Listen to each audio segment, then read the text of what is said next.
Klien saya adalah bos terbesar thrifting di Indonesia. Ada 7 kuasa yang saya Kamu dampingi? Ya, kamu saya menang? dampingi. Menang. Itu dia tidak membayar sukses fee kita 2,8 miliar sebagai lawyer. Dia malah menggerebek kita, jadi dia malah datang ke kantor kita yang mana itu adalah hak retensi. Kita dikerubukin sama 30-40 orang. Kita diusir, digerebeknya tuh parah banget. Banyak berkelitnya, dia bilangnya nggak punya uang, sedangkan anaknya flexing mobil mewah, anaknya punya kafe, punya kos-kosan 1000 pintu. Saya sampai nginep-nginep di parkiran, saya susah banget untuk ngelaporin nama Mardian Saputra. Wah, ini kuat banget nih klien saya ini, sampai dibuat laporan polisi aja susah sekali. Assalamualaikum warahmatullahi wabarakatuh. Ketemu lagi bersama saya Uya Kuya atau Surya Utama SIP, Sarjana Ilmu Politik Universitas Indonesia, dan sekaligus juga anggota DPR RI Komisi 9 dari fraksi PAN Partai Amanat Nasional di LBU, Lembaga Bantuan Uya. Ada Danira. Ya.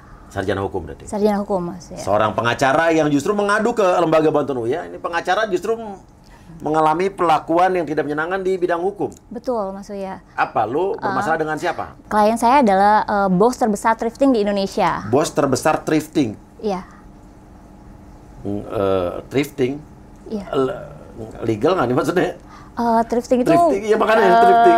Nggak legal. Berarti jual baju-baju bekas? Betul, dan itu tahun lalu itu dia digerebek gudangnya. Di Bekasi dan Pasar Senen. Oke, terus kasus hukumnya setelah digerebek?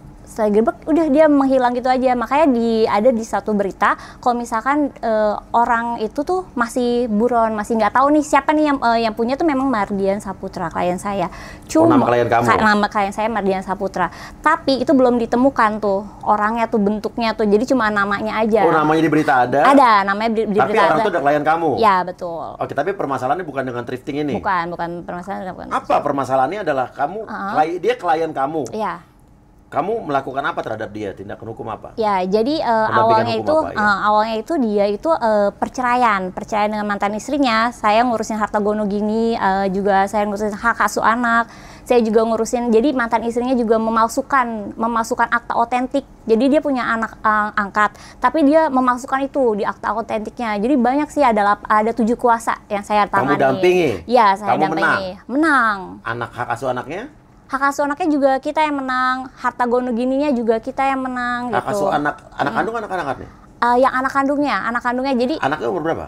Anaknya itu ada 6, Mas Uya. Jadi anaknya itu ada 6, 5 anak kandung dan 1 anak angkat. Menang semua tuh? Iya, itu. Di tangan laki bapaknya?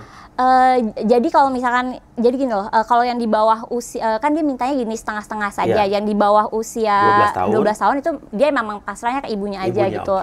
Gitu. Oke, intinya kamu memenangkan kasus ini? Ya, intinya saya memenangkan kasus Harta ini. gono gini dia dapat? Harta gono gini dia dapat. Yang paling ini tuh muta itu istrinya meminta 1 miliar sama klien saya.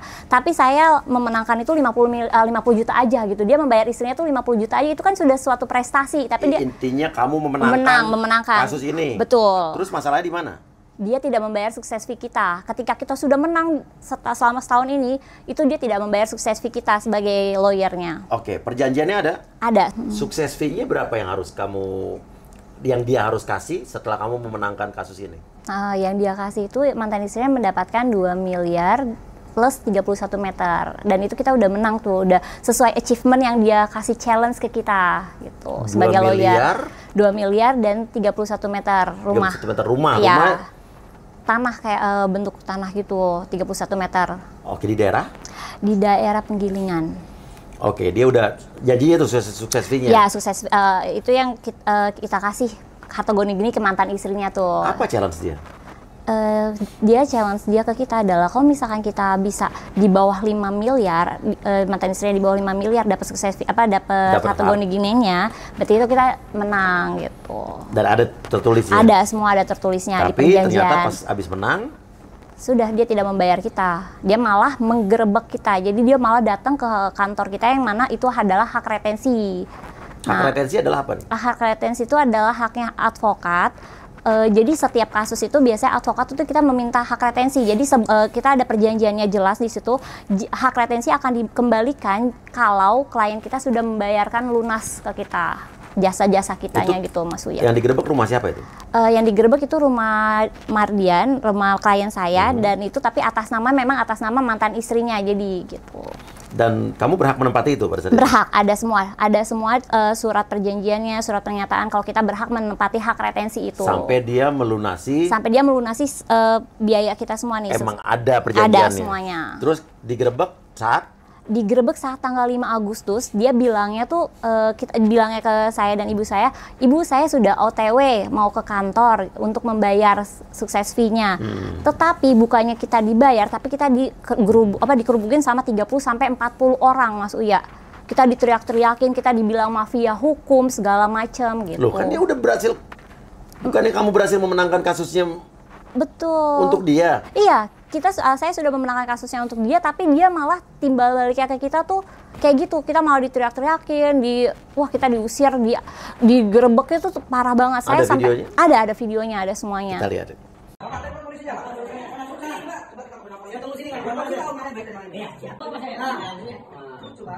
Ya, kalau jelas kami dari Pak Mardian juga sebenarnya masa baik-baik. Jangan kamu ngelarang-larang saya diam. Bukan di advokat juga sama. Itu lo. Lo main fisik lo. Ya nggak apa-apa kalau mau nih. Main fisik nggak apa-apa lo. Siapa yang tidak sabar? Hak retensi ada surat perjanjiannya.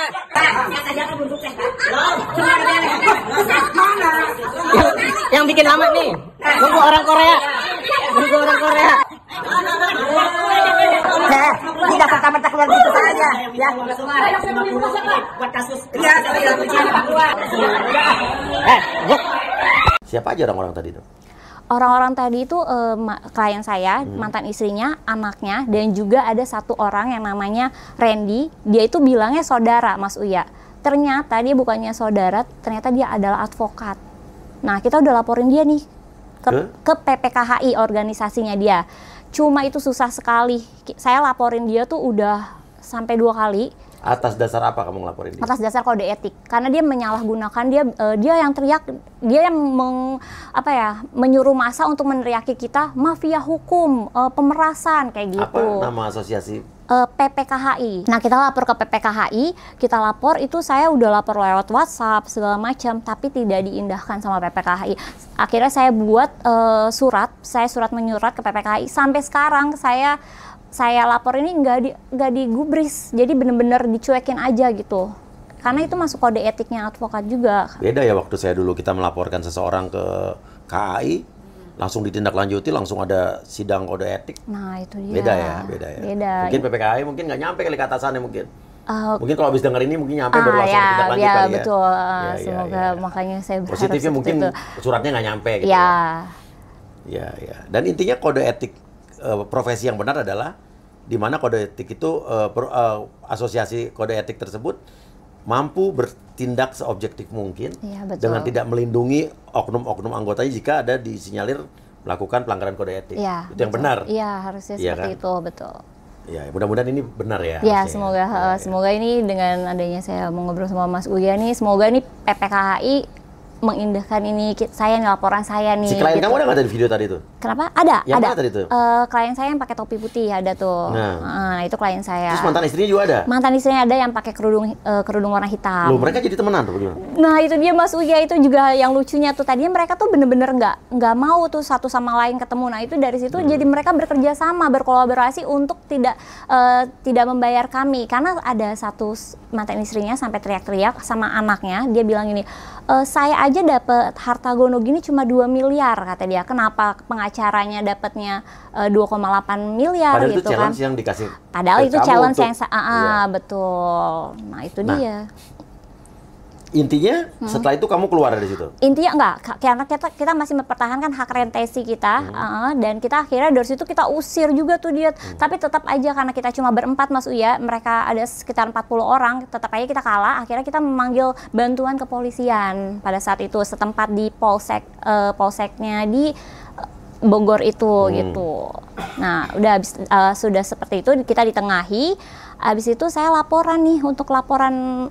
Kan tadi itu hampir kayak penggerebekan juga ya Mas Uya, itu masuk juga kayak ke intimidasi ya, saya sampai pingsan segala macam. Nah, pas pada saat laporan itu susah sekali. Lapor kemana? Saya lapor ke Polres Bogor Itu sampai 2 hari 2 malam saya sampai nginep-nginep di parkiran. Itu bener-bener saya susah banget untuk ngelaporin nama Mardian Saputra. Susah sekali. Kenapa? Nah itu dia, saya di situ saya mengindikasi. Polres Bogor Kota apa Polres Bogor? Polresta Bogor. Yes, saya laporin di situ 2 hari 2 malam. Saya sampai bilang ini tuh udah ada tindak. Polresta Bogor. Polresta Bogor. Saya udah laporin. Terus katanya mereka ini tuh nggak ada tindakan kekerasan kata dia gitu kan. Katanya harus ada yang dulu sampai ada yang dulu baru bisa Kata dibuat. siapa nih? Kata penyidiknya pada saat itu yang piket itu di Masih situ. ingat namanya? Saya lupa, tidak ingat sih Pak. Pertanyaan saya untuk Polresta Bogor, apakah intimidasi atau hal seperti itu mesti ada yang berdarah-darah dulu baru dilaporin? Setahu saya sih tidak harusnya ya. Iya, seharusnya tidak. Oke, iya. Nah itu di situ kita berdebat sama bapak saya juga berdebat tuh kita ini harus dilaporin, ini tindakannya sudah tidak benar. Tapi tetap saja susah sekali. Akhirnya kita punya ide tuh untuk melaporkan notarisnya karena jadi di sini juga nih klien saya ada unsur penipuannya juga ke kita Mas Uya. Apa tuh? Jadi gini, kan hak retensi itu kita mendapatkan sertifikat dan juga tempatnya yang kita jadikan kantor. Pada saat hari Jumat tanggal 1 Agustus dia bilang gini ke ibu saya, "Ibu, ini udah ada pembeli yang mau beli rumahnya. Rumah yang kita tempatin sebagai hak retensi." Terus pada saat itu dia bilang nih, tolong titipkan saja sertifikatnya ke notaris yang saya tunjuk. Pas kita udah ikutin, kita mikirnya kayak positive thinking, oh iya dia mau bayar gitu kan. Ya udah kita taruh tuh di notaris yang dia tunjuk. Siapa? Herma Yunita. Herma Yunita, Sarjana Notaris Hukum. PPAT apa notaris aja? Notaris aja. Oke. Nah, udah kita taruh di situ. Habis itu ternyata pas pada saat penggerebekan tanggal 5 Agustus itu sertifikatnya si istrinya tuh langsung bilang gitu, sertifikatnya udah di saya. Berarti kan, itu kan juga kena kode etik notarisnya. Langsung kita laporkan ke polisi. Ke notaris Dewan Etik. Etiknya. Tapi memang kalau misalnya untuk notaris Dewan Etik ini bagus nih kerjanya, langsung cepat. Akhirnya si sertifikatnya dikembalikan kepada kita. Nah, gitu. ini berarti Ikatan Notaris Indonesia ya? Ya, Ikatan Notaris Indonesia yang di Bogor. Dewan Etiknya benar-benar melakukan tindakan yang benar. Ya, betul, tindakan yang benar. Ini berarti ini berfungsi nih namanya Asosiasi Etik Profesi ya kan? Betul. Oke, terus? Nah, ya udah akhirnya kita laporin di kantor polisi katanya ya udah 372-nya aja penggelapan sertifikat itu.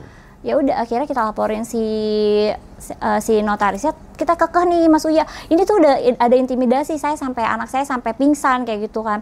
Tetap aja tuh atas nama klien saya tuh susahnya minta ampun. Kita melaporkan si siapa tadi? Mardian Saputra nih, kita melaporkan nama Mardian Saputra. Thrifting ya? Iya, saya penasaran juga nih waktu yang kamu katanya berita ada thrifting penggerebekan itu keluar nama dia? Keluar nama dia.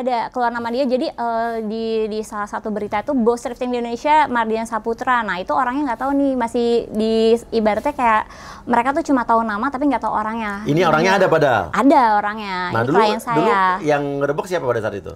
Yang gerebek itu Bareskrim. Oh, nanti kita teruskan aja laporannya ke Bareskrim ya? Iya, betul. Oke, terus?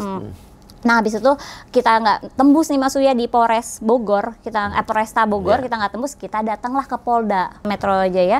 Itu katanya sudah ada unsur nih, cuma ternyata kan tempatnya itu di Bogor. Kalau di Metro kan harusnya yang searea Jabodetabek, nggak bisa. Akhirnya kita datang disuruh ke Polda, kita ke Polda Bogor, ke Polda Jabar, kita ke Polda Jabar.